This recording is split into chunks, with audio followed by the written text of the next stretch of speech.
Good morning, everybody. Daniel Allison, the average dude. Welcome to First Sip.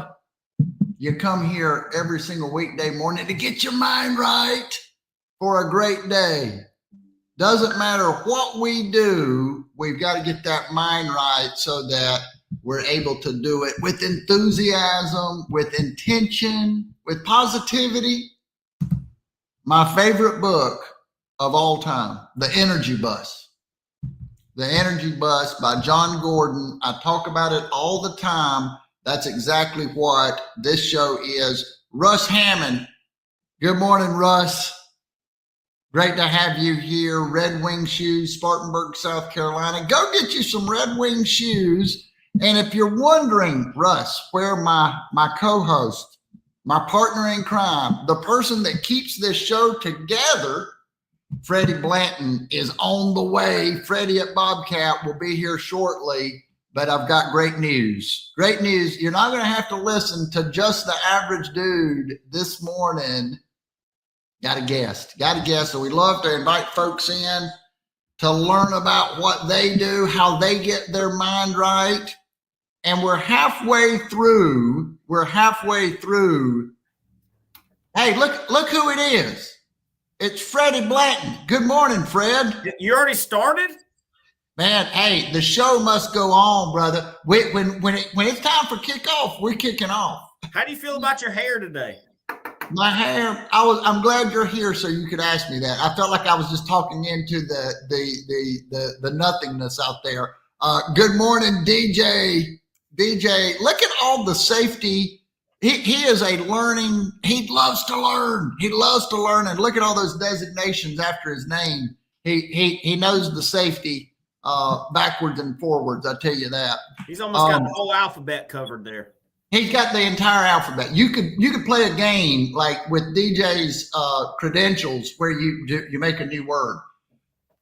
I was telling everybody we've got a guest today, Fred. Yeah. And I may have been late to practice. You were late to practice, and that's going to probably be my first question. If someone's late for practice, we've got to do something to it. We can't let them off the hook.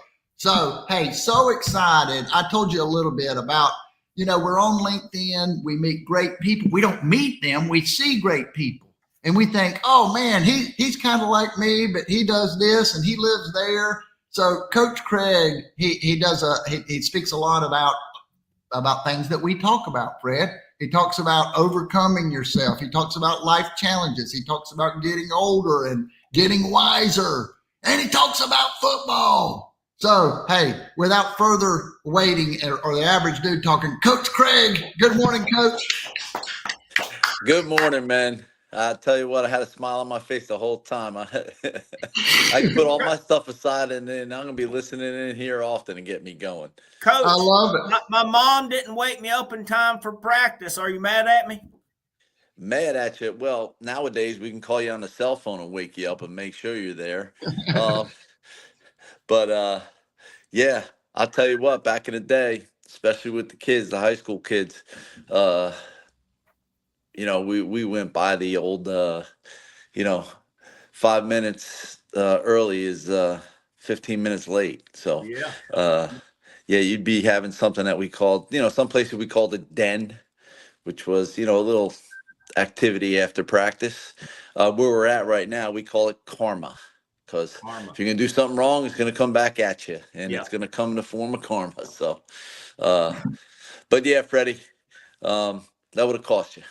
The little things mean a lot, don't they, Coach? The little things keep us on track so that we can do the big thing. Now, I know you're down in Myrtle Beach, South Carolina right now, aren't you? Yes, I am. Loving every minute of it.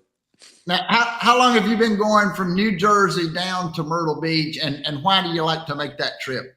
Oh, for a long time. 2008 was the first time. And then now my parents who were retired, they first got a condo in Barefoot Landing, and now they got a little cottage in Barefoot Landing. And, man, it's just so peaceful here. And every year at the end of the school year, the day after, we come down here to just, unravel and set the tone for actually set the tone for August when football starts, just to, just be mindless. And, although right now I'm in the middle of hiring a running back coach and a defense coordinator, but one other thing is this was my last school year teaching. I retired in June from teaching, so now all my efforts going to the junior college team that I coach, and I'm really excited about that. Oh wow. Yeah, now I know you've loved football for a long time and probably been a fan your whole life, maybe even played a little bit, but I'm curious. I know you because I've been following you on LinkedIn. Freddie doesn't know you as well. What's the story? How did you get so into football, and why is it such a great sport? Well, I mean, I growing up in New Jersey, I mean, I grew up north, and now I live down by the shore. But it was New York Yankees. I was born into a family, New York Yankees, baseball, baseball, baseball. We had the New York Knicks, and I was in love with baseball and basketball, and that's all I played when I was young. And my dad was a fan of New York Jets, and the only thing I knew was Joe Namath. And Yeah. as time went on, we eventually moved down by the Jersey Shore, and a man, when we moved there, was like, "Hey, you got to play Pop Warner," and I started playing Pop Warner in sixth grade, and went through high school playing all three sports, and when I was in eighth grade, they put me at quarterback, and it's because you could throw the farthest, but I threw the farthest and my ball wobbled and it looked like a helicopter, but they put me there anyway. And I fell in love with the position, and falling in love with that position, having to be the leader in the huddle and all those things. Yeah.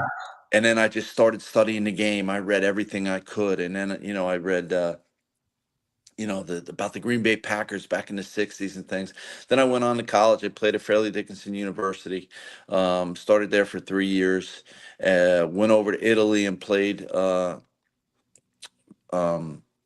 America versus the Italian national team over there. And I'm going, you know what? I can't get this game out of my system. So right after that, I decided I want to stay in this. I want to be a graduate assistant, and I don't know how it happened. I went to be a graduate assistant down at McNeese State in Lake Charles, Louisiana, 1,500 miles away back in 1989.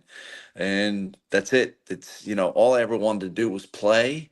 So when I couldn't play anymore, the coaching stepped in, and I don't understand how people can be in a cubicle 8 hours a day. I just haven't done this now for 36 years.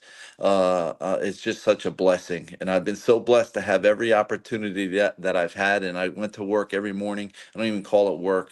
I went to go to do what I do every morning, and just thankful, and grateful for everything that I had the opportunity to do. Fred, So, what's on your as mind? as a former QB and obviously a student of the game, Yes, sir. who is the best quarterback Dan in the Marino. NFL right now? Dan Marino. Oh, and right now? Right now. Well, Woo, that's a tough one. it's tough because, number one, I never, after a while when I started coaching, I stopped watching the NFL as much, because that was the work day. That was the preparation day for the week, you know. But lately I've been able to watch, and just the things that, so many of them can do. I don't want to say there's a best. I think they're unique all in their ways. I mean, you look at Mahomes, Burrow, and Allen, and just how those guys play and the things that they can do. The position has changed and evolved over the years. Now it's, they used to put their best athlete in youth football at running back. Now they're putting them at quarterback, because a quarterback has to be a running back and a quarterback coming up through high school and college, because those are the systems that have been adapted. So right now, on the professional level, you're seeing an evolution of guys playing quarterback who may have played other positions when they were younger. And it's just so hard to say who is the best. The only thing I could say is the best is Dan Marino was the best quarterback of all time. Now, what made him that say. way? What made Dan Marino so good?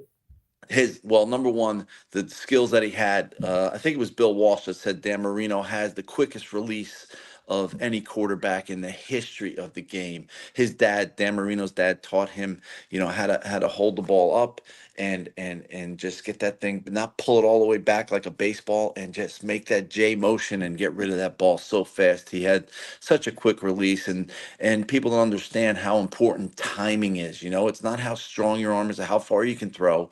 It's being able to anticipate openings. It comes down to timing, and man, when you can get that ball out of your hand, that is a special thing.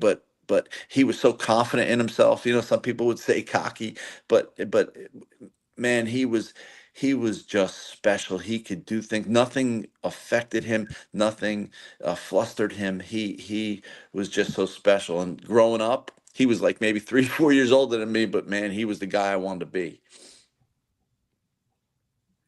Now, do you see a lot of attributes from athletes carry over into the professional world?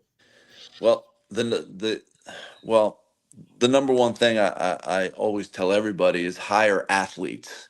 If you're a leader of a corporation or your own, but hire athletes, because just that first thing we talked about, Freddie, how mom didn't wake you up, so you were late.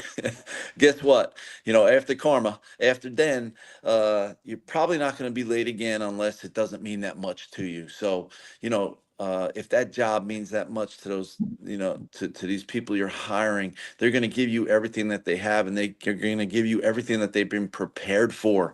And, athletics, number one, it is fun. It is fun. And if coached right, because some guys coach a little bit over the top, a little bit militaristic. Sports is not war. Sports is not military. Sports is sports. It's got to be fun, but there's also got to be those lessons that are in there of doing things right and being structured. There's a lot of great athletes that never made it over time because they couldn't deal with the structure of being coached or being part of a program. They just wanted to do everything on their own. And those guys who have come through, playing youth, playing high school, playing college, hire those guys. Because they're going to do a great job. I'm sorry, Daniel. Yes. I got a question for you. So you probably have seen a lot of these young kids that are, you see the same thing when they get older. So maybe you've got a kid that's got great potential. I mean, that if you could get a little more effort out of him, man, he could really do something. Why is he not trying? Or maybe it's the kid that maybe he's your punter and he's muffed a punt. And now he's got to go out there and you're back in your own field position. What are you telling folks like that? You're the coach that's helping them get their mind right. I'm sure that's the biggest challenge, isn't it? It is. And the thing I think coaches need to understand, it's not, a lot of things are your way or the highway, but those things, some of the things that I had planned to discuss with you, that's where you start out with. You have what we call musts, right? But then you got to know each kid. You got to figure out each kid's personality, and being fair to your players is treating them the way that they all need to be treated in the grand scheme of things, not to enable them or anything else, but to calculate it and understand how they respond, and then how to pull out what is deep down inside of them that they don't know how to get out on their own, that is their good qualities. As coaches, the ones that can pull out the best qualities of each individual are the ones that are helping the coaches the most. And that's the thing, to greatness isn't, and teaching greatness isn't showing them how great you are. Teaching greatness is being able to teach them the greatness that is inside of them, and being able to have them bring that to the forefront and understand that. And then that builds the confidence in them that makes them be, an efficient athlete, an efficient person, and live a great life. And that's, what coaching is about. I love that. I want to grab some of these comments. Thanks, guys. DJ, thanks for being here. Still working on more credentials. It's never done, right? We're all working on our game, so to speak.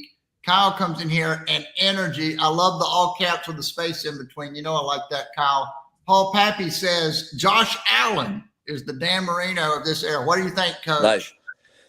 I think that's a real good comparison, just by the size, the build, how Josh's demeanor in the pocket is it's just total fearlessness in the pocket.